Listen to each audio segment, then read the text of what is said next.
Hello friend, good morning, welcome back to our channel. আশা করছি সবাই খুব ভালো আছো, আমিও খুব ভালো আছি। আর আজকে হলো কিবার, আজকে হলো 15ই আগস্ট। বারটা মনে করতে পারছি না। শুক্রবার আজকে হলো শুক্রবার। আর এখন বাজে সকাল 11টা।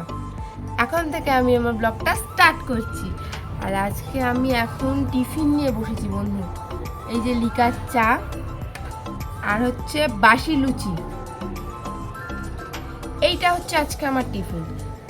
লিকার চা আর বাসি লুচি। বাসি লুচির ওপর বন্ধু বিট লবণ ছিটিয়ে খেতে কি যে ভালো লাগে, কি যে ভালো লাগে, তা কি বলবো, অমৃত হয়। হ্যাঁ,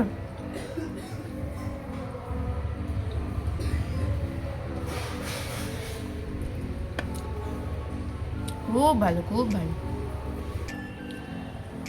আর বন্ধু সোনু কিন্তু স্কুলে গেছে। সোনুদের স্কুলে আজকে ইন্ডিপেন্ডেন্স ডের যে অনুষ্ঠানটা রয়েছে সেটার জন্য সকাল সকাল ওই আটটার দিকে সেজে গুজে ও কিন্তু স্কুল চলে গেছে। আর এই আসবে, এই আসার প্রায় সময় হয়ে এসছে। আমি টিফিনটা করে নিই, তারপর দেখি অভিজিৎ আবার মনে হয় আনতে যাবে ওকে।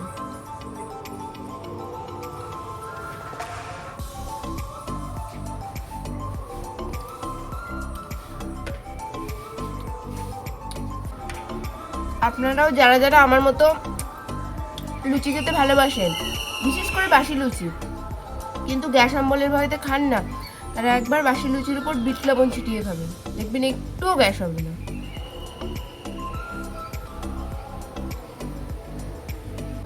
আজকের ওয়েদারটা খুব সুন্দর, রোদ ঝলমল করছে একদম,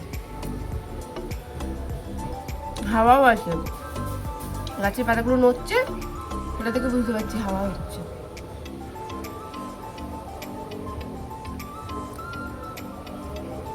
রোদ্দুর হওয়ারই দরকার এখন। এর মধ্যে বাড়ির সামনে রাস্তাটায় একটু জল জমেছে, আর ওই পাশে একটা গোবর ফেলে, ওই জায়গাটা ধুয়ে এসে সেই জল সব রাস্তায় আসছে। বলুন যাওয়া যায় ওর মধ্যে দিয়ে? দেখলেই তো আমার গাটা ঘিন ঘিন করে।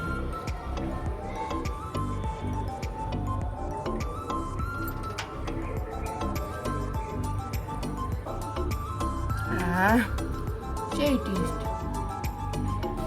আর এখানটায় বসে থাকতে এত যে ভালো লাগছে, হাওয়া দিচ্ছে তো, হাওয়াটা এসে ফুটফুট করে গায়ে লাগছে, তার সাথে গরম গরম চা। দেখুন চা আবার পড়ে না যায়, খুব ভালো লাগছে।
আর কালকে তো জন্মাষ্টমী, তোমরা সবাই জানো। আর এই যে জন্মাষ্টমী উপলক্ষে একজন সাজুগুজু করছে, দেখো এই যে টুকি মাথায় কালার করছে, হেয়ার কালার।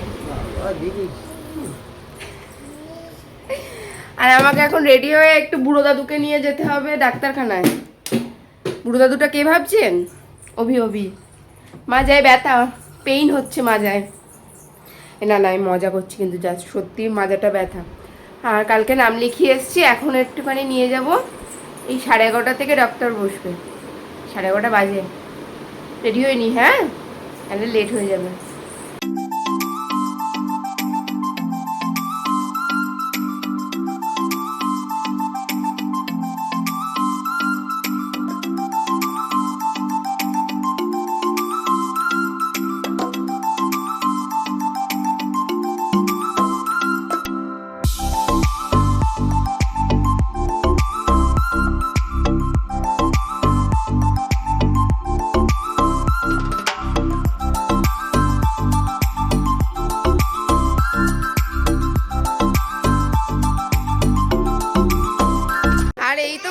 সংসারী মানুষ যখন মানে বাইরে থেকে আসে বা বাইরে কোথাও যায় তখন তো তার সংসারের চিন্তা করতেই হবে। তো যেহেতু এখন আমাদের 3 দিন নিরামিষ, আজকে নিরামিষ, কালকে জন্মাষ্টমী, তো এমনি নিরামিষ, পরশুদিনও নন্দ উৎসব, এমনি নিরামিষ। তো নিরামিষ ওই মনসা পুজো মেন কথা, আমার তো মনসা পুজোটা না, আমার হচ্ছে নন্দ উৎসব বলে নিরামিষ। আর সেই জন্য আবার এই মুগ ডাল, ধোকা, তারপর হচ্ছে বলো কি ওটা, পোস্ত এইসব সব নিয়ে আসলাম। আর অভিজিতের তো ডাক্তার দেখানো,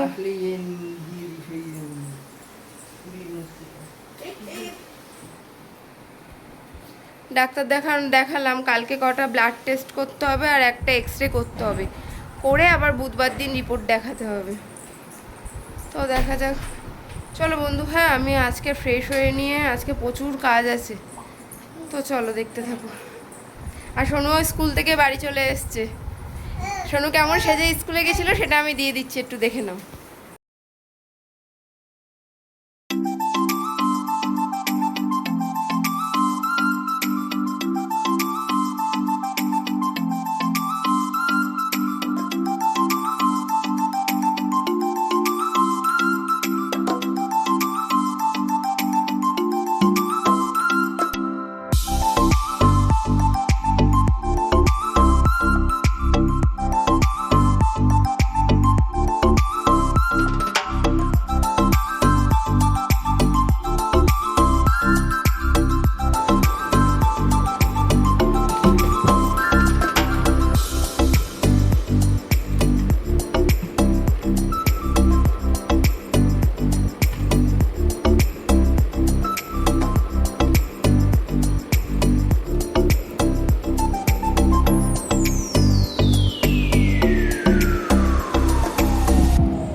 বন্ধু, আমি যতটুকুনি পারি সেই হিসাবে আমি পরিষ্কার পরিচ্ছন্ন করেও নিয়েছি সব কিছু। আর গোপালে যেটুকুনি অঙ্গরাজ করতে আমি পারি করে দিয়েছি। হয়তো ভালো হয়নি, কি বলো তো বন্ধু, আমি অত ভালো করে পারি না, কিন্তু আমার মনের মতো করে যেটুকুনি আমার ক্ষমতা আছে, মানে আমি যেটুকুনি পারি, আমি সবসময় গোপালের অঙ্গরাজ করার সময় গোবিন্দকে একটাই কথা বলি, আমি তো কিছুই পারি না, তোমার সাজ তুমি নিজে করে নাও, তুমি যেরকম সাজতে চাইবে যেন সাজটা ঠিক সেরকমই হয়। তা আমি এইভাবেই করে নিই। আর দেখো, আমার কাছে তো আমার গোপাল সবসময় প্রিয়, সবসময় সুন্দর। তোমরা অবশ্যই জানিও আমার গোপালের সাজটা কেমন লাগছে। তো চলো, অনেক বেলা হয়ে গেছে, প্রায় 3টে বাজতে যায়। এবার দুপুরের খাওয়া দাওয়াটা করে নিই।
যা যা কাজ ছিল সব মিটিয়ে চলে এসেছি। ওই বাড়িতে যে গোপাল গিরিধারীর ড্রেসটা দেওয়ার কথা ছিল সেটাও দিয়ে চলে এসেছি। আর বাজারে যে আজকে কি ভিড় বাবারে বাবা! এই ঠাকুরের জামা কাপড় বিক্রি হয় যেসব দোকানে, এইসব দোকানে, মিষ্টির দোকানে, ফলের দোকানে, মানে দাঁড়ানোর মতো জায়গা নেই, এত বাজে অবস্থা। আর এই তো সব কাজ মিটিয়ে বাড়ি চলে আসলাম। এখন আমাকে বানাতে হবে ধোকা। দুপুরবেলা সস্তায় সারা হয়ে গেছে ডাল, সস্তায় না বন্ধু, সস্তায় বললে ভুল বলা হবে, মুগ ডাল, পোস্ত, বেগুনি এইসব হয়েছিল। কিন্তু বর বলে দিয়েছে রাত্রিবেলা এইসব খাবে না, তাকে এখন খেতে হবে ধোকার ডালনা। আর এই যে প্যাকেট কিনে এনেছি, ব্যাস কোনো ব্যাপার না, গুলবো, কড়াই একটু নাড়বো, কাটবো, তরকারিতে দিয়ে দেবো, সিম্পল। তো চলো আজকের মতো আমার বকবক এখানেই শেষ করছি। তোমরা সকলে খুব ভালো থাকবে, সুস্থ থাকবে। শুভরাত্রি।